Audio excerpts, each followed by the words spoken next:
Alright, ladies and gentlemen, and welcome to the Monday Night Raw review from November 9th, 2015. I'm going to do things a little bit different, shake things up a little bit. I'm not going to really go into every single match and go into every bit of detail that occurred on this show. I'm going to focus more on the important things of this episode, and that's it. One thing to get out of the way, the Divas Revolution can go bite the big one. They didn't have nothing really going on here. Once again, they proved that Sasha Banks will stay away from the ring for whatever reason. I don't know why. I guess to aggravate the audience, because WWE likes to do those kinds of things and aggravate them and drive them nuts. But anyway, getting into actual decent action that occurred in this show. First segment of the night, we had Triple H come out, announce the fact that Seth Rollins is injured. There is a 16-man tournament occurring instead of a 8-man tournament for the WWE World Heavyweight Championship that will be leading up to Survivor Series. So this should be quite an interesting event. Now, excuse me for 1 second, I'm just pulling up the match card and everything else and everything that occurred at this event so that I can get all of my info and matches correct. So, thing is, Triple H goes ahead, tempts Roman Reigns, saying, "Hey man, I've seen you the last year and a half clawing your way to the World Heavyweight Championship. You earned your number one contender spot. Why bother putting yourself through all the hassle of being in the tournament and not just claim yourself as the World Heavyweight Champion, as my World Heavyweight Champion and my guy?" Pretty much a very similar situation with Vince McMahon and The Rock. That's kind of where this is kind of going, really. The idea that Roman Reigns is The Rock, which is no comparison. I don't think they should be going this route. I'll explain why in a little bit. But Roman Reigns definitely could fit that kind of, storytelling. I mean, he is in that kind of situation like The Rock was when he first came into the WWE. But he doesn't have the same type of charisma. He's more of a Batista in my mind. The way I look at him, I see him as Batista. A strong guy, not as big as Batista was, but a strong guy, pretty much has a pretty straightforward dialogue. Nothing fancy with his mic work. And he's just a straightforward kind of guy. Very small words. He doesn't have a lot to say, and he's an ass kicker. I see that more as a heel. I mean, or a face, excuse me. I mean, people see him as a face. That's the only way to really look at him right now. I mean, he could be a heel. I mean, it would work. But, just based on what's going on here, I don't think that would make a lot of sense. I mean, but then again, like I said, they could go the same route. Have Roman Reigns address to the audience, "You know what, you people, I stood by with you people. I did the right thing as a man, and being as the champion, like Triple H said a few weeks back, I'm going to be criticized, I'm going to be hated, so what does it freaking matter? Why kill myself trying to earn the respect and the love that you guys I want from you guys, but will never get. So the hell with you, and I will just be the champion, and Triple H is champion." That would work. I wouldn't be, surprised by that. It wouldn't be a bad thing. I'm just saying that they need to try to do a different route with Roman Reigns. Not do the same thing they did with The Rock. You don't want to copy. You can't compare Roman Reigns to The Rock. Trying to do a different route would be better, I think. But I could be wrong, It's just my opinion, my viewpoint on it, and that's pretty much it. But I truly think that really they're in a good spot. And here's the reason why. You go with Dean Ambrose being the heel, as Triple H as champion. Keep his character the same. Make him a guy who just goes out and kicks ass, takes no names. Is a lot like what Triple H was back when Triple H was in his prime. Make him a guy that has no remorse, no care in the world for anything, is a locked-on killer, just like Triple H. Build off of Dean Ambrose being that type of character like Triple H was, and Triple H starts finding a new guy that he really adores and finds a lot of himself as the champion. Seth Rollins wasn't like Triple H. Seth Rollins was a cowardly heel. He was kind of like Edge in a way, only without the craziness instilled in his character. So I mean, Dean Ambrose has that same Edge craziness, only you could make him like the Triple H of old and make him a fucking ass kicker. And take no prisoners. Kids don't like him. All of that. He could play that monster heel very well. I think that Dean Ambrose would be a better candidate as the heel because there's a lot of built-up frustration in him than Roman Reigns. Roman Reigns has had a lot more success. Despite the fact not winning that WWE World Championship yet, he's had more success and more profile matches than Dean Ambrose. So, truthfully, Dean Ambrose being our champion and being a monster heel champion for Triple H's team, I think would be awesome. I really think that it's his time, Dean Ambrose's time, to be that wild card guy that no one even fucking expects to win the world title. Everyone expects Roman Reigns to win that championship. It's a guaranteed. It's a lock. Really, on the surface, it's a lock that Roman Reigns is going to be your world heavyweight champion. But what if they throw a curveball to us and they give us Dean Ambrose as our world champion? I think that would get a crazy pop, a complete mind boggler, a sleeper of an idea that no one expects to actually have happen. Nobody expects Dean Ambrose to really turn heel. I mean, it looks like it's the perfect setup, though, because nobody is saying, you're seeing Roman Reigns being tempted, but then since Roman Reigns can't be tempted, he's this guy who wants to do it the right way. He wants to work his way and earn the respect of the WWE audience and be the world champion the right way. You have Dean Ambrose be the guy that's been busting his own ass too, and he's gotten nowhere for it, so why not fucking let him be that guy that's a turncoat on Roman Reigns and walk out your world heavyweight champion and join the Authority, but not change his character. Just change who he is associated with. That's it. They don't have to change nothing about Dean Ambrose. Dean Ambrose's character plays well for a heel and a face. Both of them. So him being the heel would work perfectly.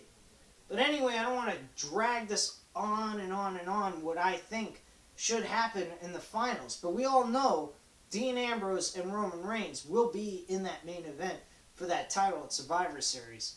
So that should be a very interesting, and I'm looking forward to this. This is a lot of exciting shit that could happen, a lot of different paths that they could go on, and I think it's going to be very exciting either way, truthfully, either way, seeing that happen. I really think that Dean Ambrose should get that break in his career. Roman Reigns has been having plenty of success without even being the champion. I think Roman Reigns deserves to just win the world championship at WrestleMania. That's where I think that should lie, personally. But anyway, we went ahead. We got Roman Reigns decided he ain't taking the shortcut. He's gonna do it the right way. Triple H said, "Okay, fine, no problem, man. Do it your way. I'll do. You're gonna have fun going through all that when you didn't have to." So we get the the first round match between Roman Reigns and Big Show. Of course, we all knew Roman Reigns was going to be Big Show. This match was nowhere near as exciting as the match they had at Extreme Rules. This match was a complete, utter bore. Did not give a shit. Roman Reigns wins. We then had Kevin Owens come out. Kevin Owens, he's going ahead. He's talking about how he's going to be the first, or not the first, but be the WWE World Heavyweight Champion and IC Champion at the same time going into Survivor Series. This guy, Kevin Owens, I definitely see leading into the actual Final Four guys in this event. It should be very interesting who he ends up facing. I think based on the brackets, if he keeps going the way he's going all the way to the Final Four, I think he might be facing Dean Ambrose based on the brackets, which I think would be freaking awesome to see. I hope that happens for for them to actually have the final. I think they should have Final Four at Survivor Series. If the brackets based on the way it is, Dean Ambrose and Kevin Owens would be a great opener to the show. I think that would be awesome to see. And Roman Reigns facing whoever that would be in the Final Four in that one. I think that would be great, personally. Kevin Owens defeated Titus O'Neil in this. Nothing special here. Very obvious. A lot of bad choices, though, for the brackets on this whole situation for the tournament. Titus O'Neil, nowhere to be found. I don't know where the hell he's even in the tournament.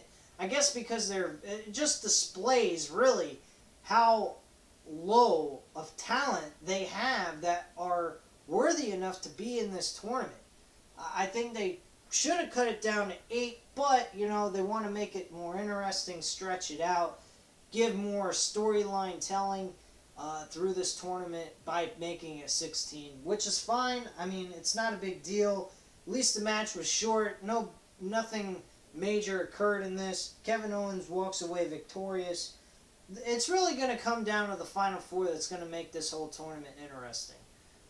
8, okay, yeah, you might see some sort of good action, but the Final Four is where it's all going to lie, and then Dean Ambrose and Roman Reigns at the finals. That's what is going to be the most intriguing and going to attract my interest going into this tournament. Paige defeats Becky Lynch. Who gives a fuck? Dolph Ziggler defeats Miz in the tournament as well. Again, a very obvious choice. Who was going to win that? I think Dolph Ziggler, I said this on my personal opinion, episode number 2. Dolph Ziggler should be facing Tyler Breeze in the first round. I don't know why the hell they went with Dolph Ziggler versus The Miz. I think that's utterly retarded. I don't even think The Miz should have any right to be in this tournament whatsoever. I think Titus O'Neil has more purpose in this fucking tournament than The Miz, and that's saying a lot for The Miz being as crappy as he is. So Dolph Ziggler walks away victorious. Natalya defeats Naomi, as I said. Fuck. Sasha Banks is not even being used. The audience in UK were chanting, "We want Sasha." And, of course, the WWE announcers were acknowledging the chant, but we aren't getting what we want. We want to see Sasha Banks. She's a talented female wrestler that has a lot of talent and a lot to offer to us as entertainment and to see her in-ring work. But apparently WWE doesn't feel that way. Cesaro facing Sheamus. This match was actually pretty good. This match was a toss-up. You didn't know who the fuck was really going to win. I think more they should have went with Sheamus. Sheamus has been on a horrible losing streak, and he has not had any kind of really good, thing going on here streak-wise. He's been in a very bad situation. You couldn't get him to cash in on anything at this point in time. He's looking worse than Damian Sandow when he was the freaking SmackDown briefcase winner. This is just absolutely horrible what they're doing with Sheamus. Sheamus does not look believable cashing in that briefcase to anybody. It could be The Miz being the champion. It wouldn't even be believable. And that's just downright horrible for me to say, but you know what? Sheamus was being built up the right way, going as the briefcase winner, and then after he won the briefcase, he's gone to Nowheresville very fucking fast. Dean Ambrose facing Tyler Breeze. Like I said, Dolph Ziggler versus Tyler Breeze would have been the better matchup. It would have been a toss-up of who would have won. And this match, Tyler Breeze looked great in it against Dean Ambrose. Dean Ambrose being the level where he's at right now in his career. Him and Dean Ambrose played very well off of each other. Very good match, but very obvious win-loss situation here. We all knew Dean Ambrose was going to be defeating Tyler Breeze. So the major problem about this tournament right here and right now, you can already tell that it's very obvious who's winning and who's losing. And that's the problem with this tournament. That's why they really should have went with a smaller amount of men, because of the fact that how small talent-wise they had. They don't have enough build-up on some of these guys that are in this tournament. The only guys they got that are going for them right now is Kevin Owens, Ryback, Roman Reigns. Del Rio has some sort of build-up and value in this. And there's a couple other guys that are worthy.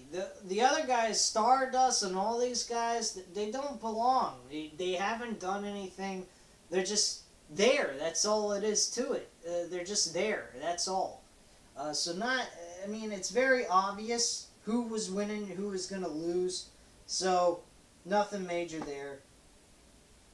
And then the main event, last match of the show, was the six-man tag team match with all three members of the New Day going up against Neville and the Usos. And the Usos and Neville lost this match.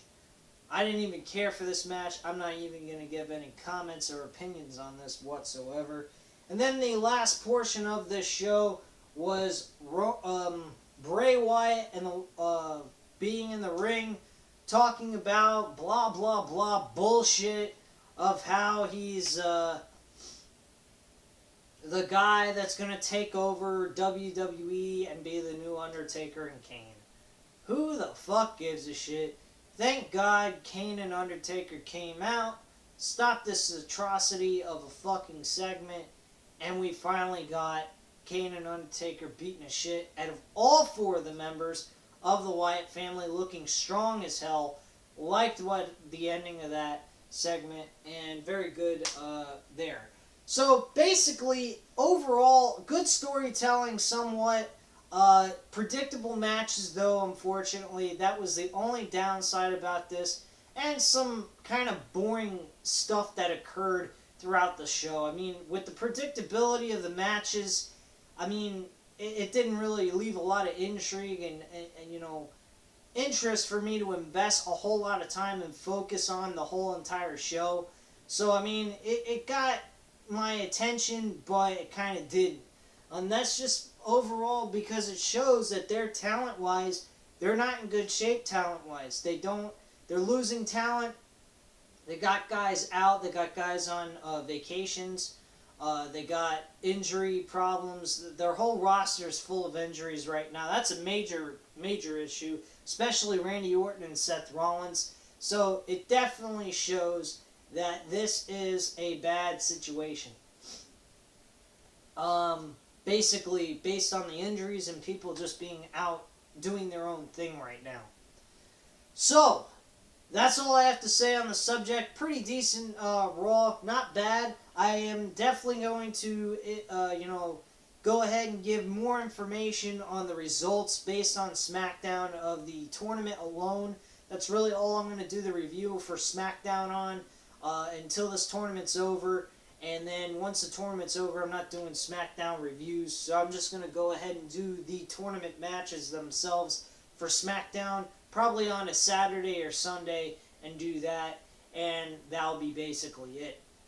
Anyway, at this time, you know what to do. Leave those comments and opinions down below on this video, and I will get right back to you. Thank you very much for tuning in. Have a great night, guys, and oh yeah, don't forget to subscribe, you know.